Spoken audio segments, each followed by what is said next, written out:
बालकप्रेमी रसिक श्रोतो, आता अधिक वेळ न घालवता आरजे जगदीश प्रयोग क्रमांक 190 मधील पहिल्या अलककडे वळतोय, जी आपल्याला पाठवले नाशिक येथून अलककार अपर्णा राजेश परदेशी यांनी. अलककार अपर्णा लिहितात, पतीच्या अकाली निधनानंतर तिच्या चेहऱ्यावरची रयापार निघून गेली होती. रात्रंदिवस अश्रू ढाळताना ती जणू काही जगणंच विसरून गेली होती.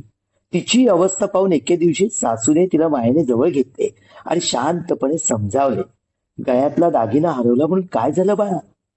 आयुष्य जगण्यासाठी आणि दुःख पचवण्यासाठी उमेदीचा दागिना पुरेसा असतो. तो जर तू जपून ठेवलास तर मलाही पुन्हा जगण्याची उभारी मिळेल. वा, अलककार परिणाम सुंदर अलक आहे.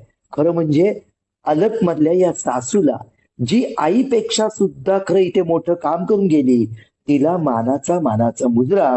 आणि तुम्ही अलक मधून सांगितलेलं जे तत्वज्ञान आहे ते अप्रतिम आहे, की गळ्यातला दागिना हरवला म्हणून काय झालं, जगण्यासाठी दुःख पचवण्यासाठी उमेदीचा दागिना पुरेसा असतो. आणि या उमेदीवर, या ऊर्जेवर, या विश्वासावर आणि याच गोष्टीवर आपण आपलं आयुष्य काढत असतो, जगत असतो. अप्रतिम सुंदर. पतीचं अकाली निधन झालं म्हणून हरायचं नाही किंवा खचायचं नाही, अजिबात मागे हटायचं नाही. हा दमदार संदेश दिला. खूप खूप अभिनंदन.